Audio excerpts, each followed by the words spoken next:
Good morning, mob family. Hello. Welcome, everyone. Welcome to our Kaffeeklatsch. Let's see. Everybody's not here yet, but some people are here. So good morning, Chris Chrisman. Dos. Hello, Enid. I like Enid, your cap is all over the place. So welcome, Enid. Hello, Anne. Welcome. Welcome. Thank you for being here today. We are in New York City and it is sweltering over here. I don't know what happened. We skipped spring and jumped right into summer. Hola, Paige. ¿Cómo estás? Yeah, it's Heather. Good morning. How are you? Dan, Mr. Awesome Dan. I haven't checked out that mall animated series, but it looks interesting. Welcome, Dan. It is my God, it feels like 90 degrees. I think it's around 80, but it's insane. Oh man, it's like I'll put it to you like this: I've got fans going and the AC on. That's how warm it is here. Because one, my body runs hot, and two, I feel like I'm in an oven. Like it's like I'm sitting in a forge. It's incredible. So it's been a few days of this desert heat. Camera's in a different place. I moved it around because I'm going to start doing the. We'll get into it in the show, but I'm doing the Warriors pen. My voice might sound a little funky today, and so I had to shift the camera around to make it work. So that's why it's like that. Good morning, Jennifer. Oh, you got a storm coming in, Heather. I don't know if we have a storm. I think it might rain later today, but it would be nice if it rained and cooled off the temperatures just a bit. Morning, Mary Beth. Welcome. Hope you have your coffee. I'm gonna say good morning, but whatever time you're in, you apply it. So good morning to everyone. I have my coffee, Death Wish. I don't know if I could show it here. Death Wish, black, dark, like my soul. And yeah, that's why we call it the Kaffeeklatsch. It wouldn't be much of a Kaffeeklatsch if we didn't have the cafe part of the Kaffeeklatsch. So I hope you're all doing well today. Let me jump in because we got people, and it's usually when we start making the quick announcements, the shout outs. So I want to shout out everyone on YouTube. I see a few YouTube I guess they're not YouTube logos. I see the little play red thing. So good morning. Can you guys hear me okay and see me okay? And my phone is acting funky. Okay. I should have turned that off. I did not. I thought I did. Okay. Anyway. So make sure you guys can let me know if you can see and hear me okay. StreamYard is acting a little weird today. It's some laggy or something. So I'm checking with you guys to see if everything's okay. Let's see. Let's do the shout outs. Okay. Good morning, everyone on YouTube. Hello. Make sure I don't knock the night. The mic is right above me, so I don't want to hit the mic too hard. You can find us at Ben Peaches Publishing on YouTube. So please subscribe and like. It helps the channel grow, which is awesome. So please do that. Gotta excuse my throat. It's like I don't know if it's the heat or whatever it is, but it's my speaking is like ugh. We're on Instagram at Ben Peaches. I have set up something so on the weekends I'll be doing Instagram posts. So hopefully I'll make the time to make that happen because I have to kind of coincide it with the book releases and quotes from the books. I've compiled a list. So hopefully I'll be starting that tomorrow. I've been kind of slacking on Instagram.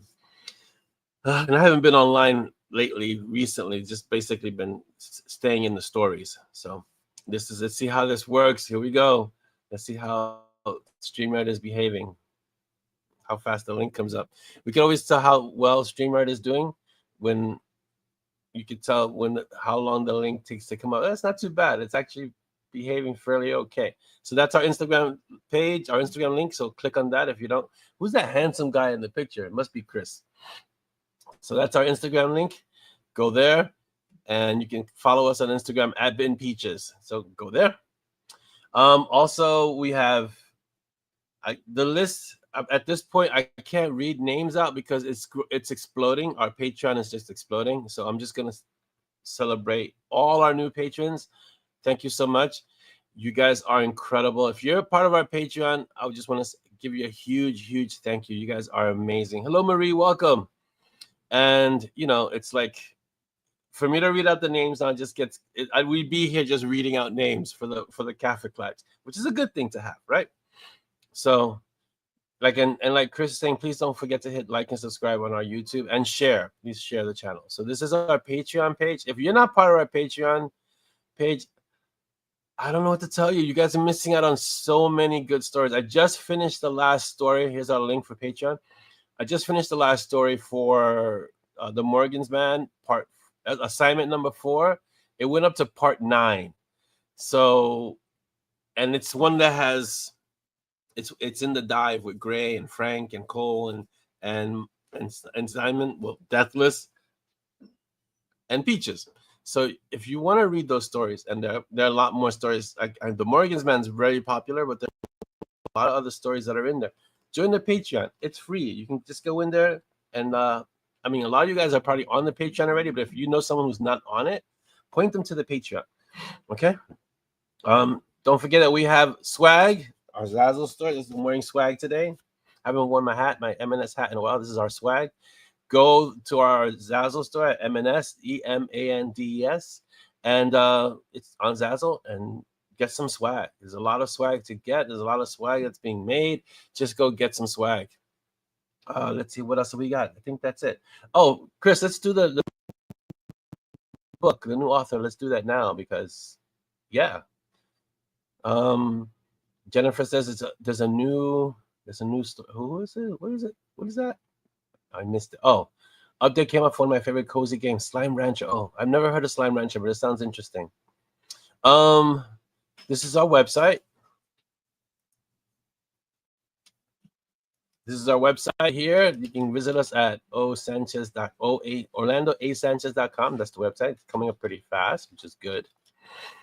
Oh yeah, I'm glad you enjoyed it, and it was very fun to write. It's interesting to put it out there. Oh, cool. It's a Corwin. All right. So, and if you're not on Patreon, you don't get to read it. I'm sorry. Welcome, Audrey. Let's see. John Corwin. So, not a new author, but a new book. Let's see. Military, Avenge Them All. Military action thriller. Here's a link. It's on Amazon. Avenge Them All. Vigilante thriller. There's the link. Go on Amazon. Pick that up. We support our indie authors. That's what we do. So go get John Corwin's book. He's the author that writes Cthulhu stuff, if I'm not mistaken, and he also created a great little ad with Monty and Strong, which is really nice. So, but let's support our indie authors. John Corwin's latest is Avenge Them All. Okay, and it's up there. And I'm gonna take it off now, but now you know. Jennifer says, I finished Mercenary Blues. I had mostly passed on sci-fi except for Becky Chambers. I'm doing the second one. I'm glad you enjoyed Mercenary Blues. It was really fun to get that out there. And I'm doing the second one, which is called Stiletto Dreams, and you'll know why the name of it's called that. I'm glad you enjoyed it, Mary Beth. Fantastic. Let's see. Okay. Do you guys have any questions about Chaos Rising? Because now we're moving on to Dark Flame, and I don't want to spoil it. Although if you're on Patreon, you're getting the chapters. And there's an interesting question regarding that, so I'll have to get to that. There's a lot of questions. You guys, Elise and Katie, and there were a bunch of questions today that I was like, wow, okay, we're going to spend a lot of time on questions. I think we're going to start questions early because there's a lot. It was Genius to go. There. Oh, yeah. So, what's that from? That sounds interesting. So, there's a lot of backstory in Mercenary Blues that I haven't yet put out there for you guys to kind of, I guess, see. It'll start coming out in Stiletto Dreams, and then there's a definite influence. I guess I'll put it in the next book, where there's an organization in Stiletto Dreams that you'll see come up, and then I'll explain it later on. But there's a lot happening there. Rachel Carzini. Oh, Bakery for Beasts. Yeah, I know Rachel. Yeah, she's a good person. Good people, Rachel. She's always looking out for indie authors as well. So that's good. And she's always suggesting author pages. So yeah, so in terms of Mercenary Blues, I'll definitely put up there's some backstory that I don't know if I can put it in the actual book or I'll put it on as an aside so you guys can read it. Definitely. So first I want to say don't forget to leave your reviews for Chaos Rising. I know you guys are doing it. I've seen the reviews go up, but it's just habit. I just kind of mention it, and don't forget to it doesn't need to be a long treatise, a long thing. Just, hey, I read it, it's good, or I read it and it needs work, or whatever the case may be. So I don't ever want to tell you what kind of review to leave. Just leave a review, and it helps the book at 50. I think it helps the book get pushed, and it's every review after 50. Amazon has a tendency to push the book and get it out there, and then creates an email. It's a whole bunch of stuff that no one really knows, but everyone errs on the side of caution and says, hey, go for it.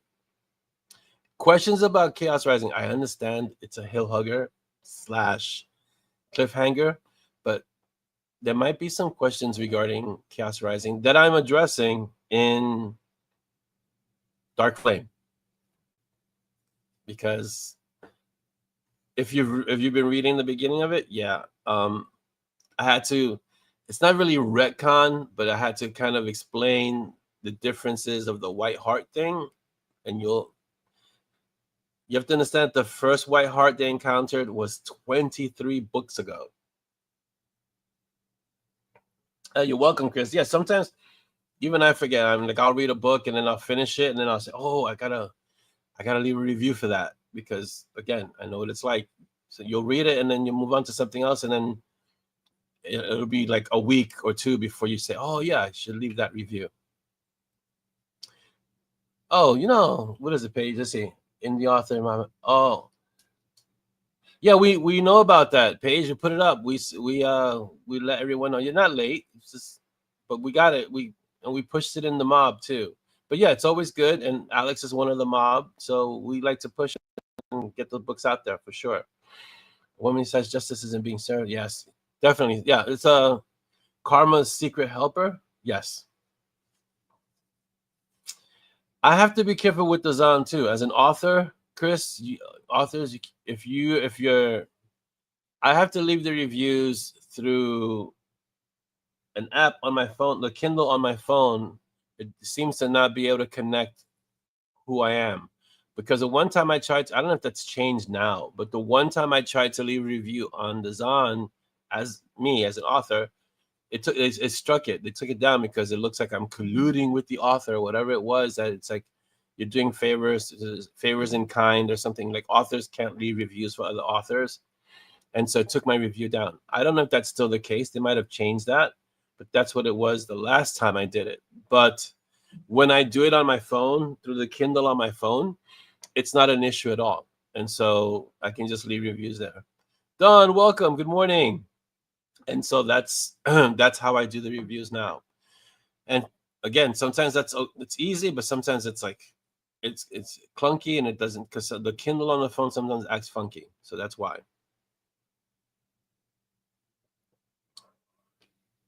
Yeah, you have to be really careful about that. That's just, I read so many different stories that sometimes it's hard to keep track of them, but I always try to leave reviews for them because I know how important they can be. I still remember, I think I was telling you this a while ago.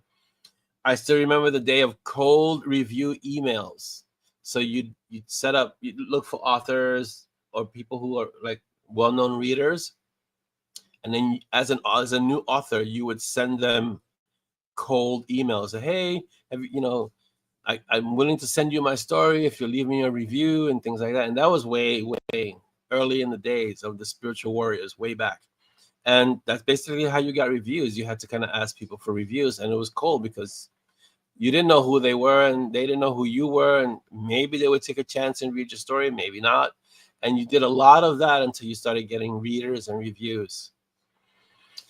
Yeah, I could imagine. Yeah, back in 2018, those are still the wild west days of Kindle and the Zan in terms of authors and things like that. You made it, Michelle. Yes, here you are. Welcome. Good morning. So a few things. Let me just go over the updates real quick. because we have a lot of questions and I want to be able to get to all of them. So let me knock out these updates real quick. So yes, please don't forget your Chaos Rising reviews. They do help. You may not think they do, but they do. So please leave the reviews. There's also signed copies available for Chaos Rising. So if you want a signed copy of the paperback, you can't get a signed copy of the digital. But I know a lot of people love the paperbacks. I mean, I love paperbacks too. Paperback. And you also get this snazzy sticker. It's a sticker. Say hello, Dolly. Hello, everyone. Dolly's right here, over here. So you get the snazzy sticker. Let me not cover my name. Hold on. So like this. A snazzy sticker. That comes with the book. So just go get your paperback. You can get it signed, and you can also get the sticker that goes with it. Don says, "Oh, you still have my first reply? Wow, that was a long time ago." Don says, "Just to let you know, I have a few more stories, and I'm going to publish my book, Yeti's Brew." All right, looking forward to it, Don. Awesome. It sounds like an anthology, so it's a collection of stories, Don. Let us know when it's out, and we will support it because you know what we do. We support in the authors. Let's see. So let me touch upon the new sci-fi story that's coming out. Stiletto Dreams continues from Mercenary Blues, and that's gonna be so it kind of picks up, and then I don't want to spoil it, but Geo has to kind of go really undercover to go and find Antares. So it's gonna be a lot of subterfuge, spy kind of feel, in addition to everything else that she's going. So it's a sci-fi world, and it's set into this kind of undercover stealth organization that, you know, if you read Mercenary Blues, you know who the Silent Vanguard is. So it's kind of working with them. Krista, you did make it. Welcome. You got to be back into, but that's okay. At least you're here. You pop in, say hello, welcome, and you go back to work. But it's recorded, so you can watch it later. But hello, Krista, welcome. So that's the new sci-fi. That's Stiletto, and I have to kind of develop. There's one person who figured out Momo, but I'm sure there'll be others, and I have to develop a little bit more on what's happening with Calliope and the rest of everything else. So I'll get into it in the next story. They're not long, they're novellas, so there's not much room for. It's not like a novel where you have more time to explore the story. These novellas are kind of short and quick and to the point, so you don't have that much time for backstory development. So in the next, I'm gonna do a few of the sci-fi. In the next few stories, because they're not full, the novellas are not full books. We'll explore more of that. But yeah, the new ones coming out should be out in a month or so. So yeah, I'm trying not to make Momo as verbal as Peaches, but it's getting hard because there are things I want him to be able to communicate, and that's gonna take more, I guess, a larger vocabulary. So it's gonna have to work with either Geo getting stronger, or something has to come along that's gonna make it easier for him to communicate with her. Because he can't. It just can't be one word answers. It's gonna have to be more. So things like that. So we'll see. Momo's in development. The chunk is in development. And if you've read Mercenary Blues, you know what a chunk is. Okay. Patreon story. Okay. I'm just going down the updates so we can kind of get them, so I can get to the questions. I'm serious. The questions, there are a lot of them today, which is like surprising. So the Patreon story is, the last one was called Bloodlust, and it's the one with Gray, and I just finished it yesterday, I believe. It's on part 9. You don't want to miss it, but it's done and it's out there. Now, I don't want to say too much because I don't want to rehash that, Yeah, he's definitely going to emote more, and he's going to speak more, and he's going to be more involved. And the good thing about, let me finish Patreon story first. And so if you haven't joined Patreon, join it. But the story is done, and I'm moving on to the next story, which I think is going to be a little bit more noir with Deathless. That'll be fun. Okay. Momo is going to emote more. The thing about Momo is that, unlike Peaches, although similar to Peaches, but unlike Peaches, Momo directly impacts how powerful Geo is. So as he grows in power, she grows in power, which is similar to Peaches and Simon, but Momo directly, because he's a Chunk and the Magus or the Magi are almost symbiotic. They work together, and so this is why a first level echelon first can't have a Chunk, but she has one, and so it's going to change radically everything about her. So her abilities are going to get stronger because she has Momo, but that also means that he has to be able to communicate more with her to be able to explain things. So he's almost going to be like a tutor slash mentor slash power enhancer slash companion. There's a lot of slashes in there. So he has to be able to emote more. He has to be able to explain more. And he also has to correct her. So it's going to be a lot of fun in terms of he's gonna be kind of he's a companion, but he's also gonna be like, you did that wrong. No, this is how you're supposed to do it. That kind of thing. It'll be fun. It'll be a fun interplay because she's still very she's still beginning in the whole Magus thing, and so now she's being recruited to do something that's way above her pay grade, and she's gonna need Momo's help to get it done. In addition to Bella, the sentient intelligence, and Calliope, the cyborg slash other part of her crew. That's it. And there are more characters coming in that I don't want to get into because then it's going to spoil the story for you. And I don't like to spoil stories. Let's see. Notes on Dark Flame. So without spoiling, Dark Flame it's coming along. There's so many it's hard to talk about Dark Flame because there's a lot of stuff that's happening that anything that I say is connected to other things, but Dark Flame is going to be a kind of a roller coaster for Simon.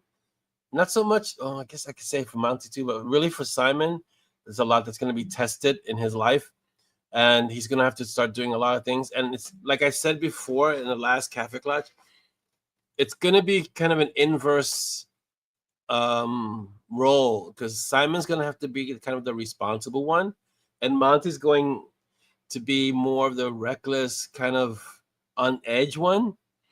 And if you're really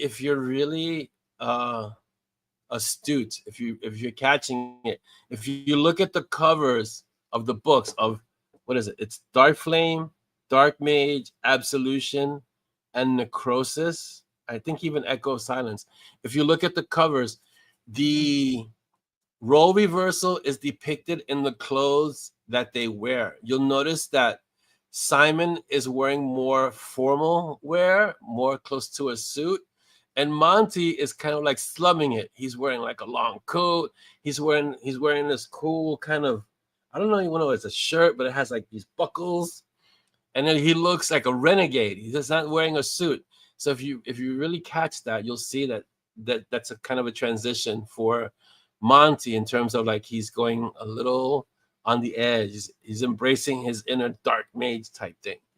So it's depicted even in the covers. He'll go back to his suit eventually, but for the next few books, he's gonna be really rugged.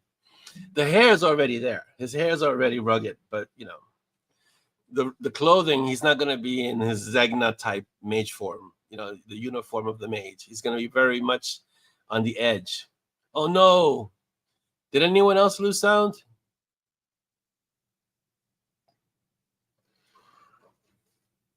I hope that's not. First, I hope you're not getting hit by crazy winds.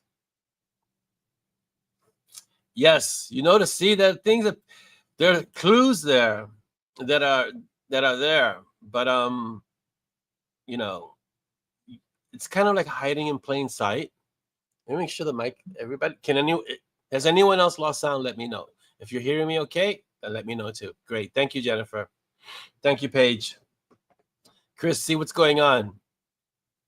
All right, awesome, Michelle. Thank you. It's just important to know because sometimes, I mean, Chris is near a tornado warning, tornado watch, I think. So, yeah. Yes, and the covers are slowly, gradually showing some of the changes. And if you notice the covers that have a third person in the background, usually that third person, this is for you guys in case you haven't seen it, that third person is usually the main antagonist of the story, usually. So like if you see like in Chaos Rising, there's a man in the back, that would be the fifth pillar. In Necrosis, you'll see later on, there's a female in the back. I can't tell you who it is, but that person's in the story as one of the main antagonists. So if you really pay attention to the covers, you'll kind of see what's coming up or what's happening either in the story or with the characters themselves. And so in the next few books, in fact, the ones I said, Dark Flame, Dark Mage, Absolution, Echo Silence, and Necrosis. Oh, that's what happened, Chris. Yeah, that's what that you can start seeing that Monty's dressed differently. He'll go back to his suit eventually. Chris, did you hit the speaker icon on top of the browser? Yeah, that happens. That happens sometimes. I did that once too, Paige, and you're like, what's going on? How did I lose everything? Yeah. Good eye.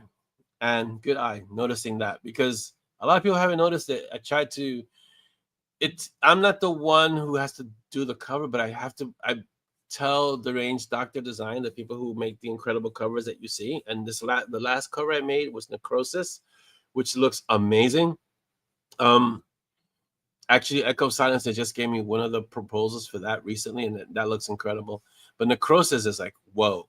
But I tell them what to kind of put and hint into the cover, and they do it in a way that it's like, oh, I have to sometimes search and look and go, oh, that they did it, you know, and you catch it like, oh, after a while you see the cover and think, oh yeah, it's in there. Man, these guys are good. So the Range Doctor Design, if you need a cover, these are the people to use. Unless you can, okay, let me preface that with a caveat. The Range Doctor Design is one of the best cover designers out there. Gene Malika Studios is also up there, and they do my Night Warden books. And of course, yes, there's a Night Warden book coming this year. But they're a boutique cover design, and boutique in this context means pricey. So Gene Malika is on the higher end, and the Range Doctor Design is kind of in the middle and much more affordable. I'll put it to you like this. For one Gene Malika cover, I could do 5 Deranged Doctor Design covers. That's the price difference. I'm not going to go into actual numbers. If you really want to know, you can PM me. But that's how, because the experience for Gene Malika, and he takes you to his studio, and he does an actual photo shoot with models for your covers. That's why the covers look the way they do. Like, he brings you do headshots. You look at headshots. They audition, you look at headshots, you pick out the people you want for your cover, then he brings you into his studio and he does a photo shoot of like 4 or 5 hours of just taking pictures with props and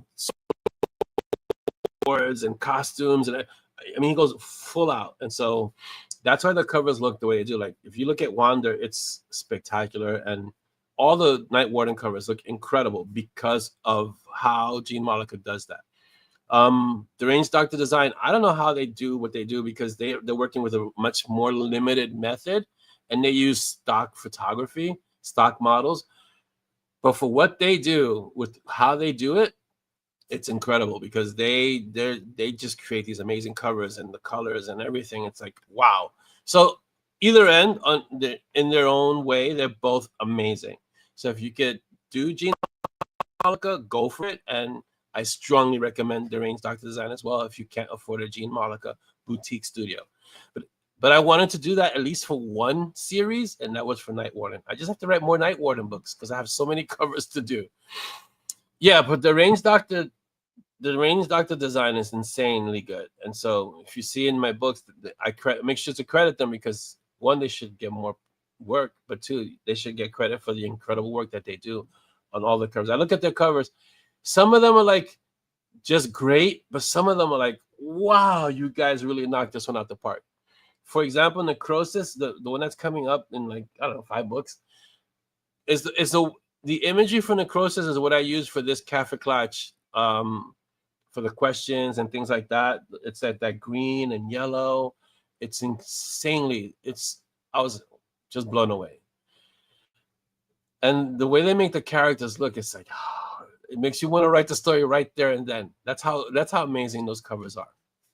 So yeah, so I'm not gonna gush anymore into range doctor design, but you should definitely, if you're an author, and I tell every author who approaches me, if you need a good design, a cover designer, then definitely go to the range doctor design. Sounds temporarily clicking, just trying to stop myself from demanding those. Yes, I'm sorry, Marie, I can't give you those model shots. Yeah, with AI covers flooding the market, new indie writers, you should really listen. I understand the technology is advancing and people can create. I mean, I was watching a reel yesterday on somewhere where now they can create entire movies with AI, like these little movies, little short movies that look phenomenal. And if I were Hollywood and movie studios, I would be concerned. I'm sure they're thinking of ways of how to use AI into making the movies, but it's not the same as having a human make it. The imagination is different, and you still need people to use AI and to do all these things. So it has to be kind of a marriage of the two, of the human factor and the technology factor, and it's always been that way. So it's just a matter of using the tool to the best way possible.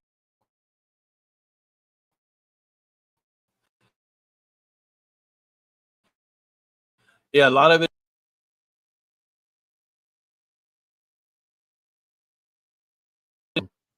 because you still need the human input. And even the AI itself, I mean, this is my position, even AI was trained using books that were written by humans.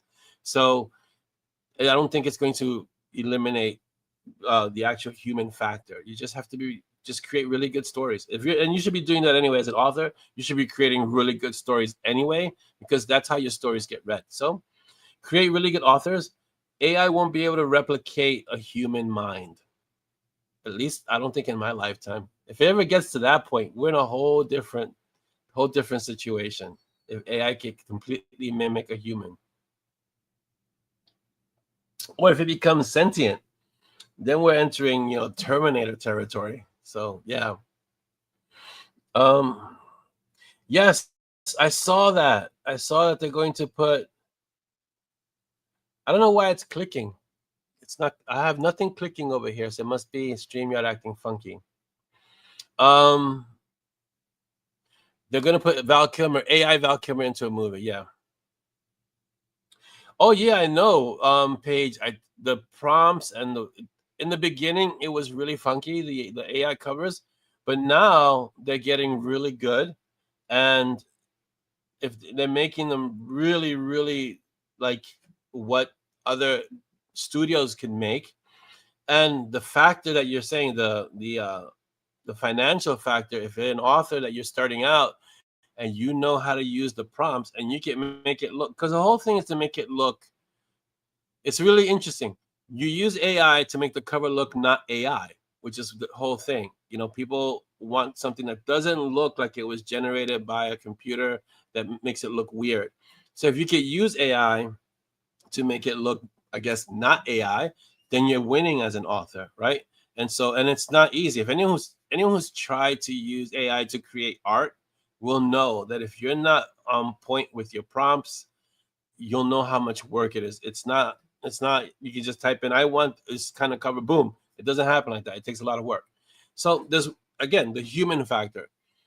Also, think about it. We already begin kind of used to this. If you look at movies and you see CGI and things like that, that doesn't just happen. You need humans to use the CGI to create the effects so it looks believable. In the beginning, CGI looked horrible. CGI, you could tell, oh, that's CGI. That looks, ridiculous. Now the CGI is like, whoa, it looks like it's really happening. It looks real. So as the technology progresses and advances, it's going to look better and better and better, and it's just going to get better. So yeah, AI authors. The only point I have about AI is authors using it to write the story, because there's going to be problems with that. But to create covers and to create art, AI as a tool is incredible for that.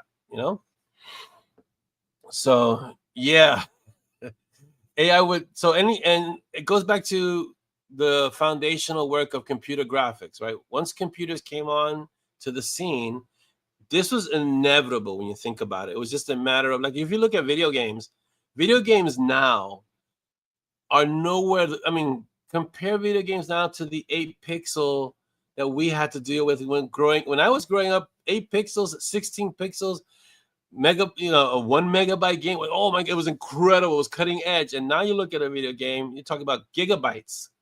You know, one of my consoles has a terabyte worth of memory because it needs that much just to handle the game. But the games look gorgeous, and so it's just a matter of, the technology is going to progress, and you got to learn how to use the tool. It's how you use that tool that's the key, right? Let's see. It is the wind in the rainstorm. Yes, Anne says exactly my feelings. Right? Yeah, and I agree with Paige. It's super cheap for starving authors. If you're an author and you're starting out, let me tell you, it's expensive to create a book. It's not just writing the book. Authors have a tendency not to think about the other factors involved into the book creation process. So not only do you have to write the book, you got to get the book edited. You got to create a cover, and the cover is, you have to invest in the cover, because if you're going to write a good story, and this, they say don't judge a book by a cover. That's usually exactly how books are judged. Between your cover, your description, and the blurb, that's what stops people to look at your book and read it. So if you don't have a good cover, there's a good chance your book gets passed over. And so, yeah, if you're a starving author, you're just beginning, and you can use AI to create a really good cover that looks really good. It might be the only option you have right now, and that wasn't an option that existed before. Just like self-publishing wasn't an option, as it is now. There was always vanity press, but it wasn't the way it is now. Maybe a real command of data. Yeah, maybe. Paige says yes, and a lot of Photoshop. I've always been creative, and now that my hands don't cooperate the way they use, AI has been huge. Right, for a lot of people, again, AI is a good tool. It's a really good tool. You just have to know how to use it. Will there be ethical issues with it? Yes, there will be ethical issues. With any technology, there's always ethical issues. Ebooks didn't get rid of print books. In fact, I think the last statistic I saw recently, print books outsold ebooks recently in the last quarter or whatever.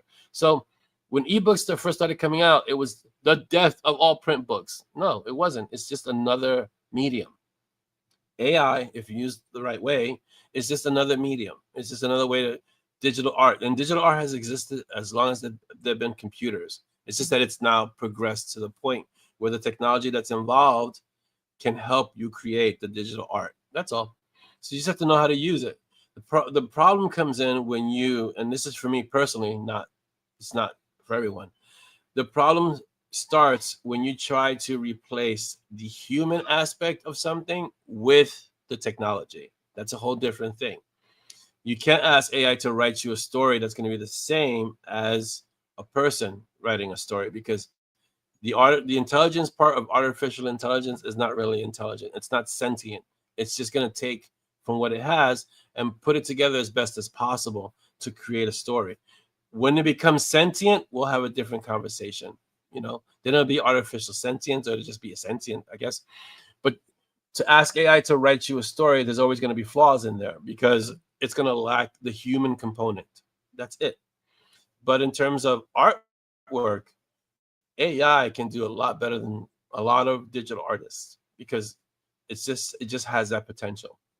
So whether I don't advocate for it and I'm not against it, because I'm neutral in that, but I don't see the downside so much as, if you're going to be a digital artist and you're going to use AI, use it responsibly. And I guess the best thing to do is to always have full disclosure. Yes, I used AI. In Amazon now, when you create a book, you're gonna publish a book, they ask you, did you use AI? Because I guess they're trying to vet to see what books are created with AI or not. It's just the way it is. But at the end of the day, if you're an author, and this is the last I'm going to say on it, if you're an author, you have to write a good story. That's what it comes down to. Write a good story. You can have the most amazing cover, but if you don't have a good story, because I've seen both scenarios. I've seen not so good stories with amazing infrastructure, great editing, great covers, whatever, marketing, and the story's not good, it falls flat. But then I've seen really good stories with lackluster covers and maybe some editing issues, but the story is so good that it overcomes all those difficulties. So write a good story. That's what it comes down to. In the author arena, you write a good story. That's what you do. When it comes to art, AI has progressed from the six fingers and hands all acting funky and looking weird and all that. It's really grown and it's getting better and it keeps getting better. So if it's a tool that you can use it. That's all I'm saying. Especially like Chris is saying and like Paige is saying, if your hands don't do what they used to do, or they're limiting you, and you can use AI to do what you want to create stuff, go for it, because it's just another tool. And that's what it comes down to. It's a tool. Right. Chris says it starts with a good story and then it becomes a book. And that's basically what it comes down to. So yeah. Right. I know people who have arthritis, people who have disabilities, and now they can use AI. They can still create. They can still use that creative aspect of their being, and that's good. That's a good stuff. Dinosaur erotica. Yeah, I've never seen that. I don't think I ever want to see that, Anthony. No. I'm gonna pass on dinosaur erotica, but thank you for painting that image in my head. Thanks. That sounds very disturbing. Yeah.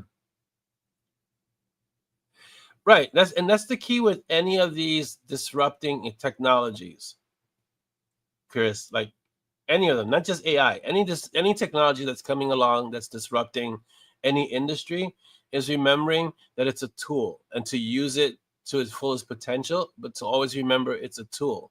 The issue comes up when the people using it want to replace the human component or the human factor to, I don't know, I guess because they don't want to write, or they don't, whatever the case may be. It's very hard for the technology to replace the human component. It's hard. It can in certain aspects, but it can't always. Yeah, there's a lot of AI. What is it? AI slop? There's a lot of AI slop out there. So yeah. All right, I'm going to get to questions because we have so many of them, and the questions I have are right here. So I'm going to hit the questions, and this might take us to the end of the show because there's so many questions and I have to answer them. So here we go. Prepare yourself. And first of all, let me just start by saying thank you so much for the questions. The questions always add to the show. They always make the show more interesting, more, I guess, interactive. It's always fun to read the questions. And some of your questions are they're all great. And some of them just make you think like, wow, Okay, here we go. Anthony is the first one on the list. So let's go Anthony Hudson's question. In their own way, do the destructive trio represent the mind of a courageous person, or just the mind of a person, I guess?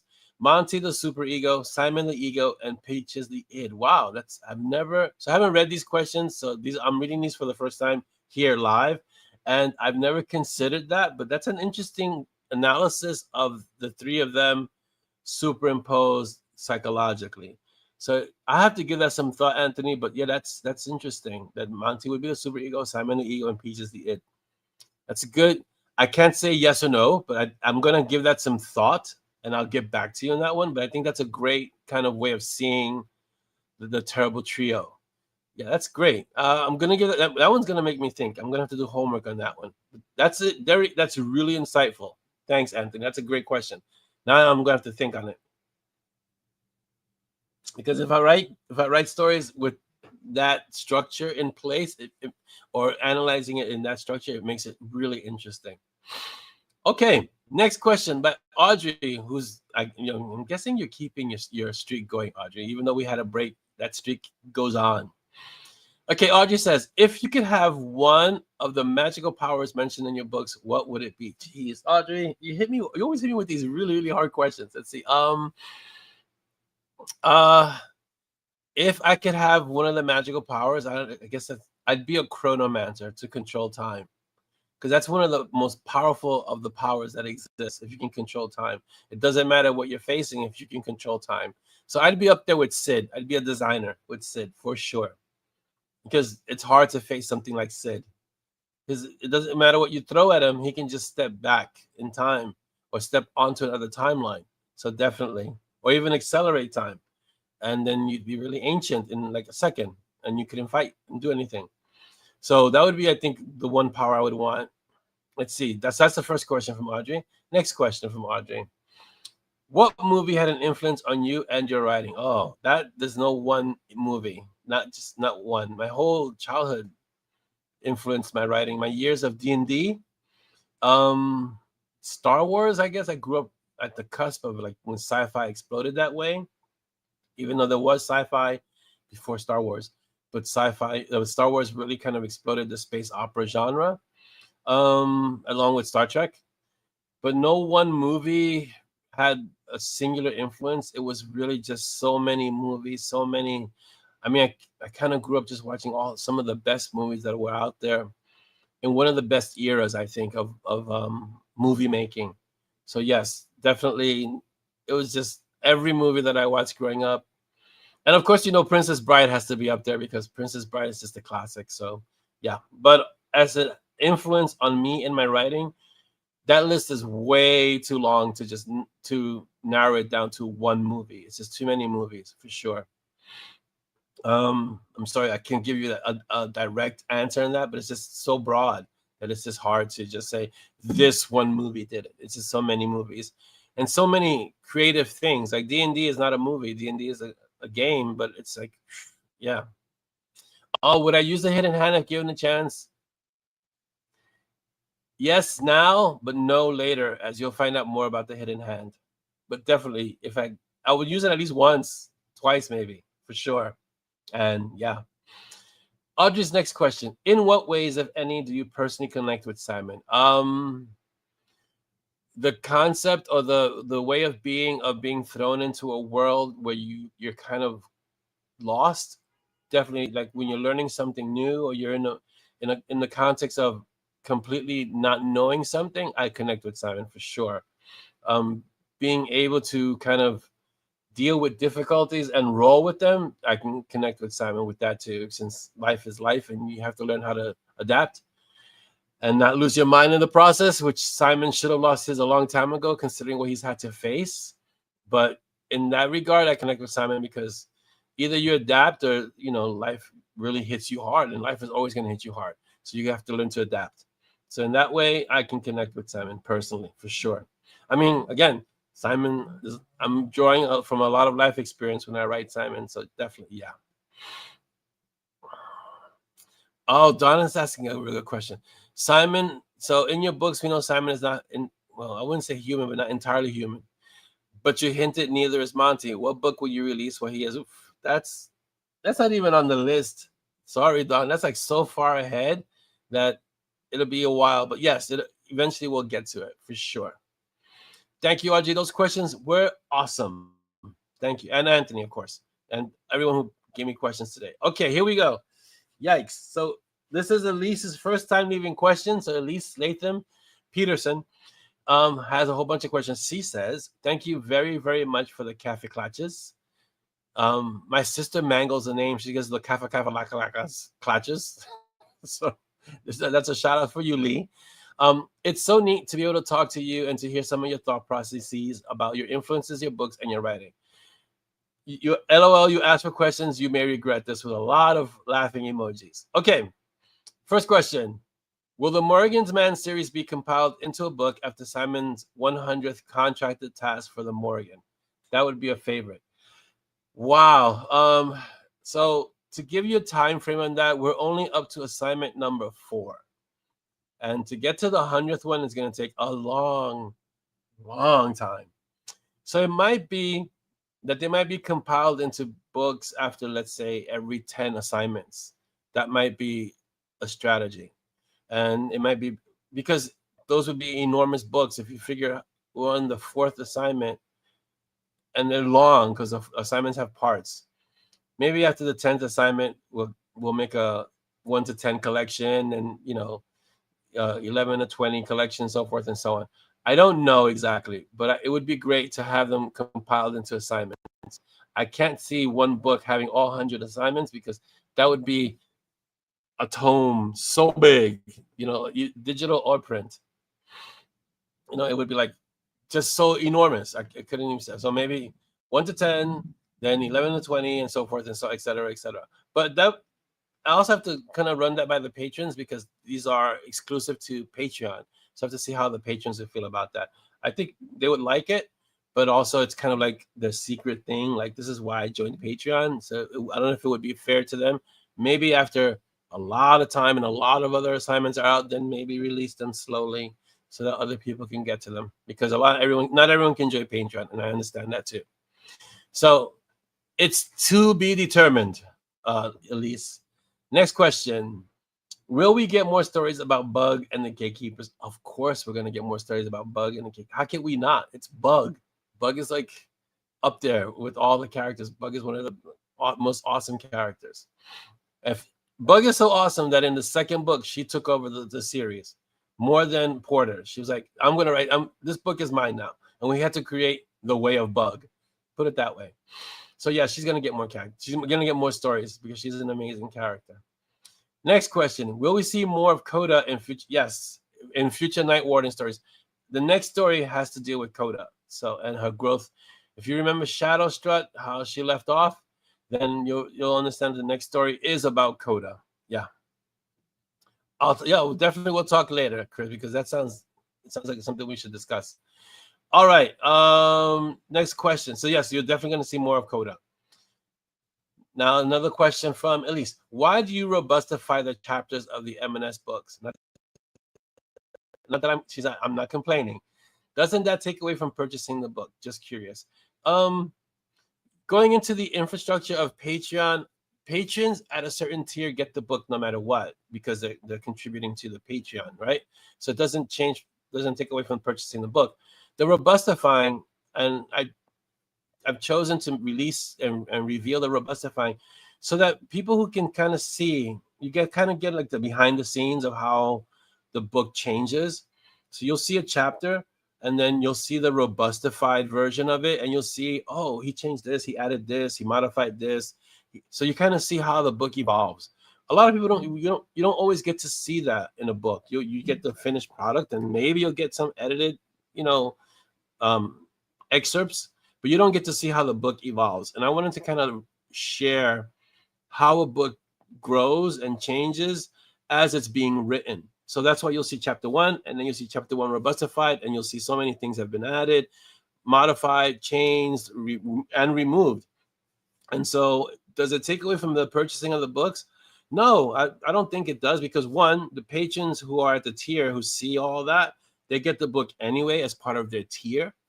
And it's only Patreon patrons who are seeing it. So the people who actually get the book at the end, when the book is finally live, they just buy the book. They don't get to see. It's like getting to see the behind the scenes. If you're not part of Patreon, you don't get to see the behind the scenes, unfortunately. And so there's no kind of getting to see the evolution of the book. You just buy the book. That's it. So that's only a kind of a special feature for Patreon, for the patrons, for the Patreon people. So it doesn't impact the purchasing of the book. And there are people who get the book on Patreon and then get it again when it goes live, because they just feel like they really want to support the story now. And I'm grateful for people like that, because it's incredible, because they already got the book. And there are people I have other readers who get the digital copy and get the print copy because they just want to support me in the writing. So there's all kinds of amazing, fantastic readers out there. I've done that too. I've done buy the entire series digital, buy the entire series in print. I've done that as well. So yeah. And yeah, like Chris says, it's nice seeing the process of the robustification. People think if anyone tells you it's easy to write a book, it's not easy writing a book. Let me tell you. I used to be one of those people who I would read a book and say, I can do this. Well, I discovered right away, it is not easy writing a book at all, So, and you also get to see behind this, the great part about the robustification process. That's not a real word, but it is, because I made it up just now.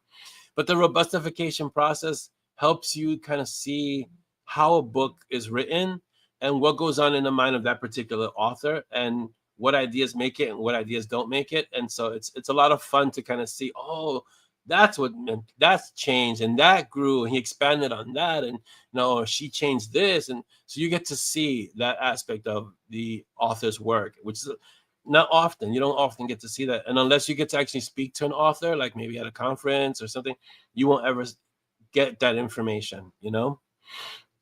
I agree, Anthony. I agree. Um, it's supporting great authors. I'm not that I'm calling myself a great author, but supporting authors is contributing to society as a whole, and it's a personalized public work for sure. You know, and you get to really appreciate, like Chris is saying, you get to appreciate the writing more. And thank you, Anne, because you get it free and you buy the book, which is an amazing thing. And I've done the same too, same thing as well. All right, next question from Katie Cunningham. This is the first time adding questions. I think Audrey has inspired people to leave a lot of questions. Here we go. Sorry, another question. Don't be sorry. Questions are always awesome, Katie. I'm still fuzzy on the difference between Gray's good dark mage and the bad dark mage that Monty was turning into. I'm sure you've already explained this, but I'm new to the M&S world and probably just missed it.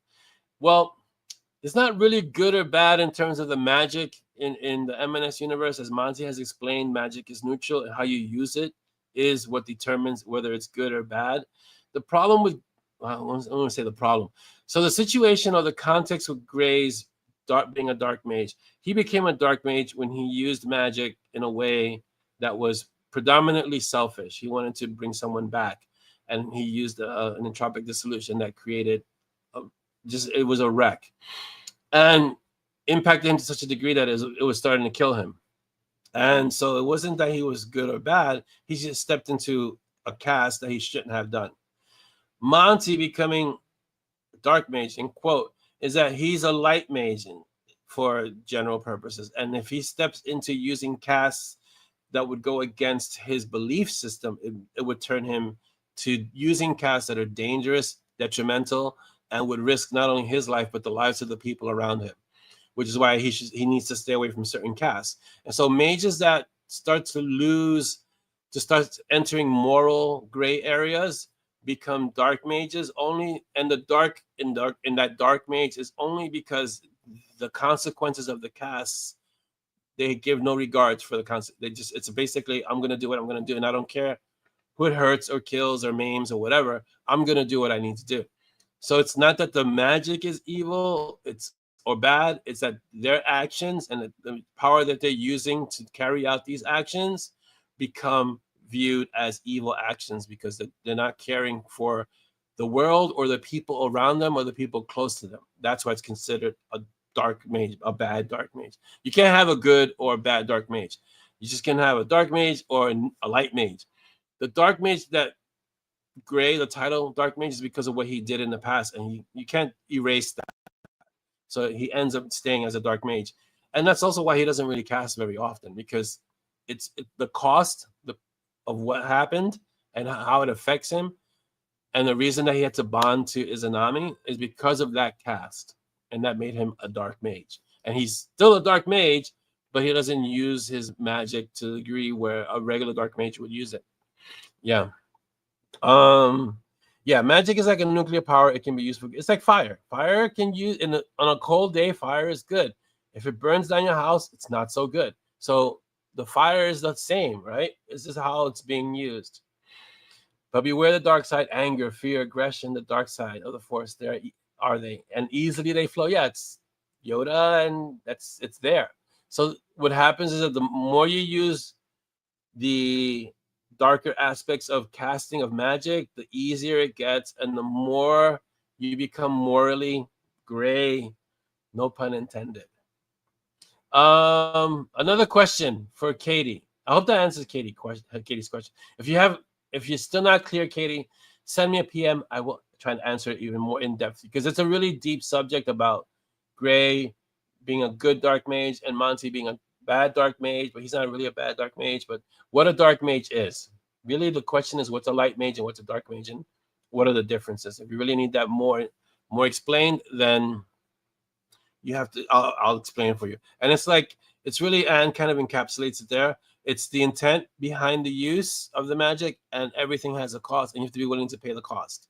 And many dark mages, they don't want to pay the cost. They'd rather have someone else pay the cost but reap the benefits. And that's when you start seeing the distinction between a light mage and a dark mage. And one thing that Dex says, I'm going to spoil a little bit of Dark Flame for you.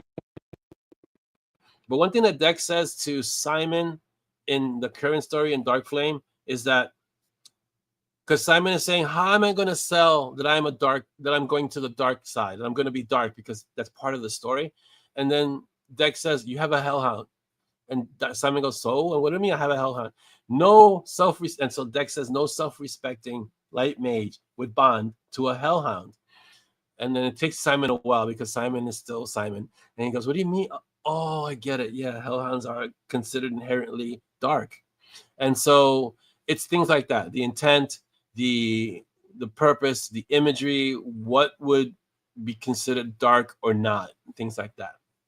Okay, so I hope that answers your questions, Katie Cunningham. But if it doesn't, send me a PM and I will answer it more in depth for you. All right, here we go. Next question from Katie. How do you choreograph your close quarters fights? Do you use people to visualize and describe the move? I have a 3rd degree black belt and a 2nd degree black belt in 2 different styles of martial arts.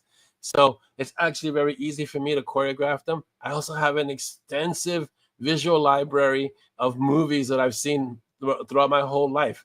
And so between the actual experience of fighting, because I have fought in my life, and the visual recollection of fight scenes that I could always go back to, like let's say I wanted a specific fight scene, and oh, this one's in the Matrix, let me see how they did this, and then I can kind of bring that back to kind of reality, because yes, in a movie it would look like this, but in real life it would be closer to this. And most fights don't last longer than 5 seconds, 3 to 5 seconds. Most fights are over in 3 to 5 seconds, and if it's longer than that, you're doing something wrong. So I can kind of build on the experience that I've lived and that I have and that I've seen, and that's how I do the close quarters fights. In a knife fight, everyone gets cut. I don't care how good you are, you're gonna bleed. You're gonna get cut, no matter how good, because that's just, knife fights are like that, and a knife fight's a dangerous thing to get into. Other fights, when magic is involved, that's just, I use creative license, because I'm not flinging orbs of magic around. So I use creative license in those things. But the magic fights are based on real moves that would be used the way. So when it's humans fighting, we all move anatomically the same way. When there are creatures involved, I'm using creative license, and I read up on the mythology, like let's say how manticores would fight and what they would do. That requires a little bit of research, and how ogres would fight. So you kind of just have to extrapolate the mythology behind certain creatures, and then kind of bring that back into the context of, okay, how would a human face an ogre? Things like that. So it takes some creative license. That's all. Don, thank you so much for being here. Thank you for reading the stories, and have a fantastic weekend. Yes, Audrey, tools aren't good or bad. They're just tools. It's how you use them, right? Okay. Katie asks, what does MAM period A period E period stand? You're not the first one to ask. It's morning, afternoon, and evening. Chris, thank you for answering. New tongue. Chris, thank you so much for answering that question for Katie. It's morning, afternoon, evening, because the audience is worldwide, which is, I never thought I would say that, but yes, the audience for Mountain Strong and for the MoB is worldwide. And that greeting covers the different time zones you may be watching in. So instead of me saying, good morning, and then have to go through all the different, I just say MAE, and because in the beginning it used to be like that, but it's grown so much and now it's everywhere. All right. Oh, Chris has some questions. All right. Emma, in Mercenary Blues, Chris asks, will we ever learn how Bella became alive, also known as sentient intelligence, which is way beyond AI? Yes, we will, but not until, I want to say, the 3rd book. So yes, because she was part of a program that has since been mothballed, has been discontinued, but not really. And someone went a little too far. And the sentient intelligence, that's Bella, was the lead scientist that was working on that program, that ended up using herself as one of the, I guess, models, or like she used herself as part of the experiment and became Bella. But I can't go into more than that, because then it gives away the 3rd story. So no, but yes. All right. But we will learn how Bella became sentient intelligent for sure. And I like that word, sentient intelligence. Amazing. Chris also asks, since you're also writing sci-fi, my question is, have you ever seen a UFO? To my knowledge, I think so, but I have nothing to corroborate it, so I don't know. Yes or no? I'm gonna guess yes. And do you believe in the possibility of alien intelligent life elsewhere? Yes, I do, because how arrogant of me would it be to say in the entire universe, we on Earth are the only planet that has life? I mean, yeah. Okay, come on. Really? Have you seen how big this universe is? It has to be, that there are other and it doesn't have to be human, like the way we certainly see life. It could be life in other ways, other alien intelligent life out there that's beyond us or that's before us. It does. It just the odds of it are just incredible that it would be no, but that they would come see us. That's a different story now. If I were intelligent life, I don't know if I want to visit Earth either. So let's see. Let me go back to some of the answers. Those are all the questions. You guys are amazing. Thank you so much for all these questions. They were fantastic. They just add to the show. So you guys are awesome. Thank you. I appreciate all of you for all these questions. With some of these questions, it's like, whoa. Let me see. Let me see. Because Streamer's acting funky. I was an angry young man at 21. Yeah, I think a lot of us were. For sure, Chris. Anthony says, so dark mages are politicians. Not necessarily, no. But yeah, I think it's a matter of the intent. Like, and I think Anne kind of wrapped it up perfectly. It's like, it's the matter of the intent, paying the cost, and realizing that everything has a cost. Dark mages are notorious for not wanting to pay the cost, or wanting someone else, realizing that there's a cost, but wanting someone else to pay the cost. Oh no, I'm breaking up. I'm sorry. It's a tech.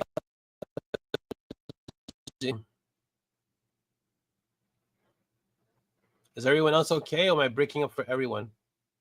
Actually, I'm amazed that you're getting it so clearly, Marie, considering where you are. That's again a product of the technology that we're dealing with. The fact that you could even see the show is amazing. It's like, us using our phones and calling people around the world and then complaining when the phone doesn't get. I'll be upset when the call doesn't get through, and then I'll stop and think, oh, I'm calling on the other side of the world. Okay, it's not too bad, You guys, we're pretty much done. We're wrapping up. I told you the questions were going to take up most of the episode because there were a lot of them. It was a pleasant surprise to see all those questions. You guys are amazing. Yeah, I am breaking up a little. So let's wrap it up because it is time to wrap it up. I want to thank you all for being here today. We had a nice populated show, I guess I want to say. You guys, awesome for being here. Thank you for being here. Thank you for the questions. Thank you for just participating and giving me your energy. It's incredible. Last thing is the Warriors pen. We had to find some things in the script, so it hasn't happened yet, but it will very soon. Very soon. TM. And yeah, it's amazing that we can chat with friends and people around the world. Amazing that we can have this happening every 2 weeks. Our next Kaffeeklatsch will be on the 24th, so I'll see you then. The B3s, be kind, because it doesn't cost anything to be kind. Be unstoppable, because the only person that can stop you is you. And be uncommon, because there's only one of you in the entire universe. Thank you guys for being here. Have a great, great weekend. And you can hear Peppers in the back. Next show, I'll make sure he does a little cameo and comes in with us. I'm going to take off my scary face and let's close out with our theme music. Yeah, now to go enjoy Enid. Go enjoy it. I'm going to put in the theme and take off my scary face and wish you all a fantastic, fantastic weekend. Bye, everybody. Bye.